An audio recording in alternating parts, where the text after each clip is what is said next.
Hi everyone. तो आज हम अपने वेब क्रॉलर को डिज़ाइन करने का पार्ट 2 देखेंगे। ठीक है।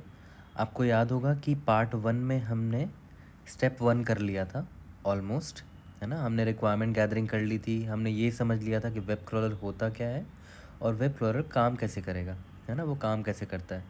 और हमने हाँ, मतलब हमने सारे जितने क्वेश्चंस हमने पूछने थे इंटरव्यूअर से पूछ कर हमने रिक्वायरमेंट गैदरिंग कर ली थी। तो इस वीडियो में हम देखते हैं कि हमने जो जो इंटरव्यूअर ने हमें बताया है, ठीक है, उसके हिसाब से हम back of the envelope estimation करते हैं। ठीक है, इस वीडियो में हम करते हैं back of the envelope estimation. ठीक है, तो अब स्टार्ट करते हैं back of the envelope estimation. ठीक है, तो स्टेप 1 में हमने जो इनपुट्स लिए थे ना इंटरव्यूअर से क्वेश्चन कर करके, ठीक है, उसी को अब हम यूज़ करेंगे, है ना, अपने back of the envelope estimation को करने के लिए। ठीक है, तो देखो सबसे पहले तो ये मैं बता दूं कि जब आप इंटरव्यू के लिए बैठते हो ना तो आप बहुत सारी चीज़ें अज्यूम करनी पड़ती है आपको। ठीक है, तो back of the envelope estimation भी अजम्पशंस पर होता है ना। आप कुछ कुछ फिगर्स जो है, कुछ कुछ वैल्यूज़ आप अज्यूम कर लेते हो। तो इट्स वेरी इंपॉर्टेंट कि आप इंटरव्यूअर को बताओ कि आपके ये अजम्पशंस है ना, ताकि आप और इंटरव्यूअर दोनों सेम पेज पर हो। ठीक है, आप उनको बस बता दो कि आप ये अज्यूम कर रहे हो। ठीक है, तो मैं बताऊंगा अभी कि क्या क्या अज्यूम में हम कर रहे हैं। सबसे पहली बात कि अज्यूम करना है that 1 billion pages, 1 billion web pages download होते हैं पर मंथ। ठीक है, ये याद करो किसने बताया था, ये हमें इंटरव्यूअर ने ही बताया था कि आप ये मानकर चलो कि 1 बिलियन वेब पेजेस डाउनलोड होते हैं पर मंथ। चलो ठीक है, यहाँ तक तो क्लियर है।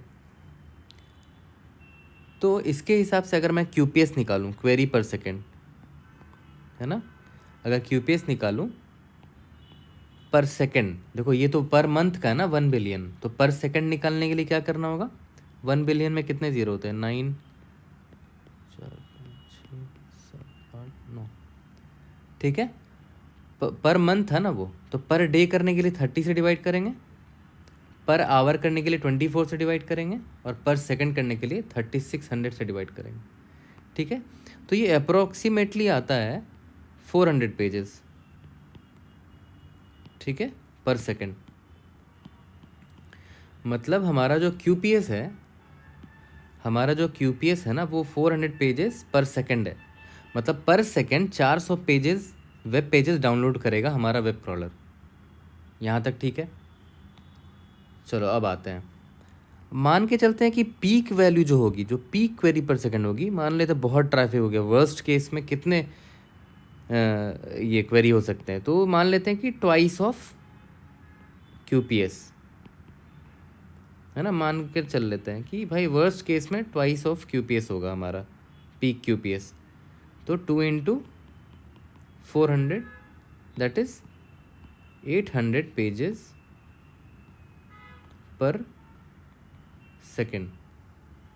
यहाँ तक ठीक है। अब आते हैं आगे के पॉइंट पे।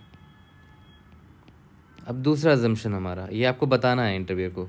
अज्यूम करते हैं कि वेब पेज का जो साइज़ है, एवरेज साइज़, एक वेब पेज का,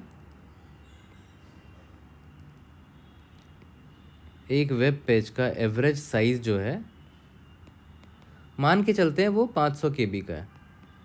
ठीक है, ये अजम्पशन है हमारा, और आपको बताना है इंटरव्यूअर को। ठीक है, बस लिख नहीं देना है, आपको बताना भी है कि आपने ये अज्यूम किया है। ठीक है, अब देखो मैंने क्या बोला था कि आपको पर मंथ कितने पेजेस डाउनलोड करने हैं, 1 बिलियन। तो पर मंथ कितने पेज का साइज़, कितना मतलब कितना, अभी एक एक वेब पेज का साइज़ 500 KB है, तो 1 बिलियन वेब पेजेस का कितना होगा, 1 बिलियन, ये तो टोटल वेब पेजेस हैं एक मंथ का, और हर वेब पेज का साइज़ कितना था, 500 के, है ना। तो कितना हो जाएगा, ये अप्रोक्सीमेटली हो जाएगा, अप्रोक्सीमेटली क्या एग्जैक्ट होगा, 500 टेराबाइट स्टोरेज, है ना। कितना पर मंथ की मैं बता रहा हूँ ये।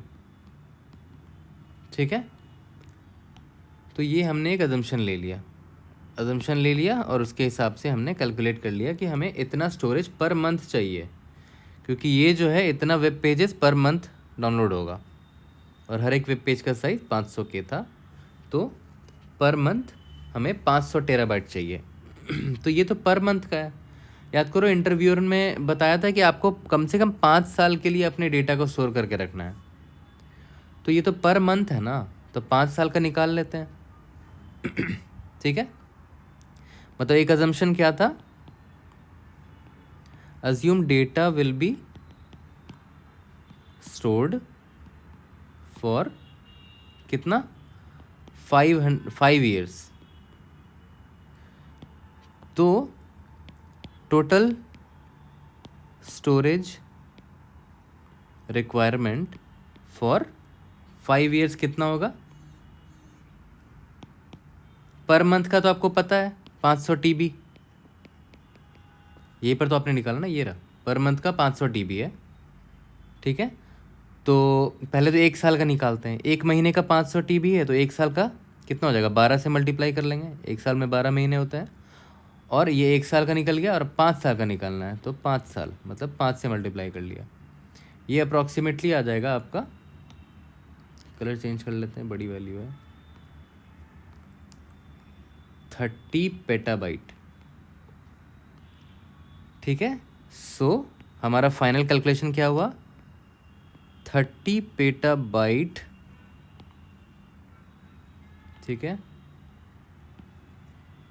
Storage will be needed for 5 years। ठीक है, 5 ईयर के कंटेंट को सेव करने के लिए आपको कम से कम 30 पेटाबाइट का स्टोरेज चाहिए होगा। देख रहे हो, अगर आपको फिगर्स क्लियर हो ना, अप्रॉक्सीमेटली आपने क्वेश्चंस पूछे हो इंटरव्यूअर से अच्छे से, कितने साल के लिए स्टोर करना है, ठीक है, वेब पेज का साइज़ आपने अज्यूम कर लिया, ठीक है, और पर मंथ कितने रिक्वेस्ट्स आएंगे, तो उससे आपने पर सेकंड का निकाल लिया। तो ये सब फिगर्स आप जितना अच्छे से क्वेश्चन करोगे ना, उतना अच्छे से आप बना पाओगे इन चीज़ों को। ठीक है, that is why it is very important to ask questions in step 1। ठीक है, स्टेप 1 में वही ना करते हैं कि understand the problem and establish a design scope. Understand करने के लिए क्या करते हो आप, क्वेश्चन पूछते हो जितना पूछ सकते हो। ठीक है, क्वेश्चन पूछने के बाद आपने क्या कर लिया, अब back of the envelope estimation कर लिया। ठीक है, तो अब हम नेक्स्ट वीडियो में स्टेप 2 करेंगे हमारा। ठीक है, तो आपको याद होगा कि स्टेप 2 में हम क्या करते थे, propose a high level design and get buy in. तो हम एक हाई लेवल डिज़ाइन प्रपोज करेंगे, एक डायग्राम बना के दिखाएंगे इंटरव्यूअर को, और देखते हैं वो इम्प्रेस होता है कि नहीं और वो एक्सेप्ट करता है कि नहीं। ठीक है, तो see you guys in the next video, thank you.